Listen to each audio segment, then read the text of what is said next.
누가복음 7장.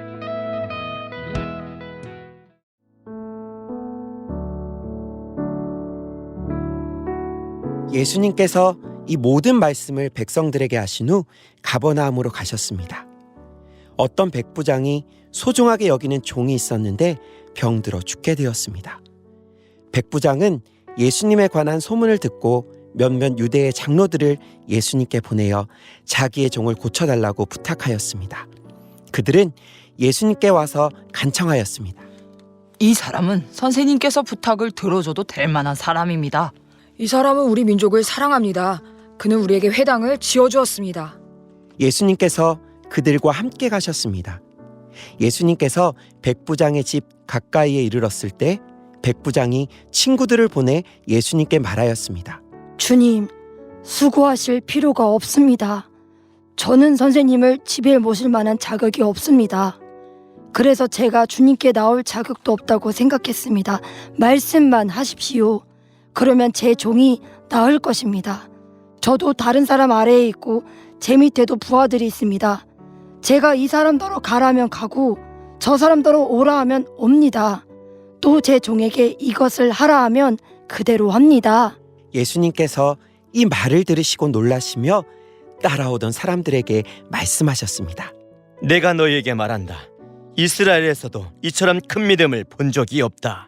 백부장이 보냈던 사람들이 집으로 돌아가 보니 그 종이 나아 있었습니다. 조금 뒤에 예수님께서 나인이라는 마을로 가셨습니다. 제자들과 많은 사람들도 예수님을 따라 함께 갔습니다. 예수님께서 성문 가까이에 이르렀을 때 죽은 사람이 실려 나오고 있었습니다. 그는 과부의 하나밖에 없는 아들이었습니다. 마을 사람들이 그 과부와 함께 있었습니다. 주께서 그를 보시고 불쌍하게 여기셨습니다. 예수님께서 청년의 어머니에게 말씀하셨습니다. 울지 마라. 그리고 관에 손을 대시니 관을 메고 가던 사람들이 걸음을 멈추었습니다. 예수님께서 말씀하셨습니다. 청년아, 내가 내게 말한다. 일어나라. 그러자 죽었던 사람이 일어나 앉아서 말하기 시작하였습니다. 예수님께서 그를 어머니에게 보냈습니다. 사람들 모두가 두려움에 휩싸였습니다. 사람들은 하나님께 영광을 돌렸습니다. 위대한 예언자가 우리 가운데 나타났다. 하나님께서 당신의 백성들을 돌보아 주셨다. 예수님에 대한 이 이야기는 온 유대와 그 근방에 두루 퍼져나갔습니다. 요한의 제자들이 이 모든 소식을 요한에게 알렸습니다. 요한은 제자 가운데 두 사람을 불렀습니다. 그리고 주님께 그들을 보내어 선생님이 오실 그분이십니까? 아니면 우리가 다른 사람을 기다려야 합니까? 라고 물어보게 하였습니다. 그 사람들이 예수님께 와서 말했습니다. 침례 요한이 우리들에게 선생님을 뵙고 여쭤보라고 하였습니다. 선생님이 오실 그분이십니까? 아니면 우리가 다른 사람을 기다려야 합니까? 그때 예수님께서 질병과 고통과 악한 영에 시달리는 많은 사람들을 고쳐주었습니다. 또 보지 못하는 사람들도 볼 수 있게 하셨습니다. 예수님께서 요한의 제자들에게 말씀하셨습니다. 가서 요한에게 너희들이 보고 들은 것을 알려라. 보지 못하는 사람이 보고 다리를 저는 사람이 걷고 문둥병 환자가 깨끗해지며 듣지 못하는 사람이 듣고 죽었던 자가 살아나며 가난한 사람들에게 복음이 전파된다고 하여라. 나를 의심하지 않는 사람은 복이 있다. 요한의 심부름을 왔던 사람들이 떠나가자 예수님께서 사람들에게 요한에 대해 말했습니다. 너희는 무엇을 보려고 광야에 나갔느냐? 바람에 흔들리는 갈대냐? 아니면 무엇을 보러 나갔느냐? 화려한 옷을 입은 사람이냐? 멋지고 호사스러운 옷을 입고 호화롭게 사는 사람은 궁전에 있다. 그러면 너희는 무엇을 보려고 나갔느냐? 예언자냐? 그렇다. 내가 너희에게 말한다. 예언자보다 더 위대한 사람이다. 이 사람은 성경에 기록된 자이다. 보아라, 내가 내 앞에 사자를 보낸다. 그가 내 길을 너보다 앞서 준비할 것이다. 내가 너희에게 말한다. 여자에게서 태어난 사람 중에 요한보다 더 위대한 사람이 없다. 그러나 하나님 나라에서는 가장 작은 자가 요한보다 더 위대하다. 모든 백성들이 또한 세리들이 이 말씀을 듣고 하나님은 의로우시다고 고백했습니다. 이들은 요한의 침례를 받았기 때문입니다. 하지만 바리새파 사람들과 율법학자들은 자신들을 향한 하나님의 계획을 거부하였습니다.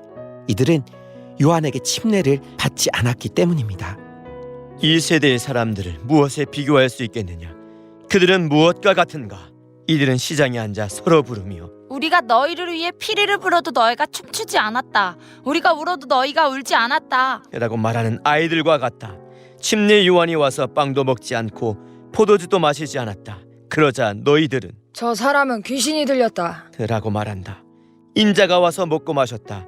그러자 너희들은 봐, 저 사람은 먹보요. 술꾼이며 세리와 죄인의 친구로구나. 라고 말한다. 그러나 뒤에는 그것을 따르는 자들에 의해서 옳다는 것이 증명된다.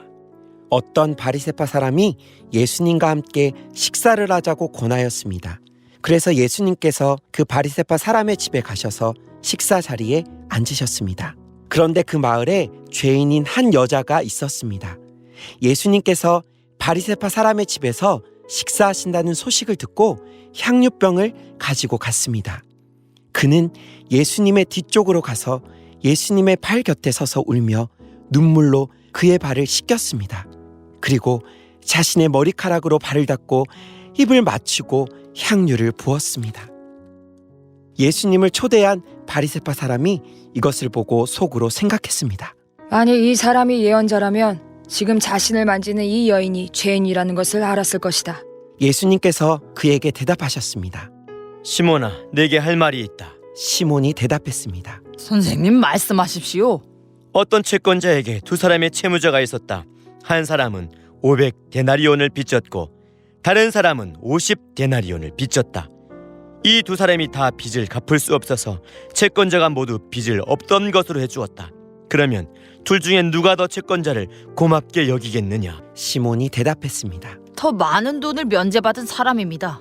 예수님께서 시몬에게 말씀하셨습니다. 내가 옳게 판단했다. 예수님께서 그 여자를 돌아보시며 시몬에게 말씀하셨습니다. 이 여인이 보이느냐? 내가 내 집에 들어왔을 때 너는 나에게 발 씻을 물도 주지 않았다. 그러나 이 여인은 자신의 눈물로 내 발을 적시고 자신의 머리털로 닦아주었다. 너는 내게 입맞추지도 않았지만 이 여인은 내가 들어왔을 때부터 내 발에 입맞추기를 쉬지 않았다. 너는 내 머리에 기름도 붓지 않았지만 이 여인은 향유를 내 발에 부었다. 그러므로 내가 내게 말한다. 이 여자의 많은 죄가 용서되었다. 이는 이 여자가 많이 사랑하였기 때문이다. 적게 용서받은 사람은 적게 사랑한다. 예수님께서 여자에게 말씀하셨습니다. 내 죄가 용서되었다. 예수님과 식사 자리에 앉아있던 사람들이 속으로 말했습니다. 이 사람이 누구이기에 죄를 용서해 준다고 하는가? 예수님께서 그 여자에게 말씀하셨습니다. 내 믿음이 너를 구원하였다. 평안히 가거라.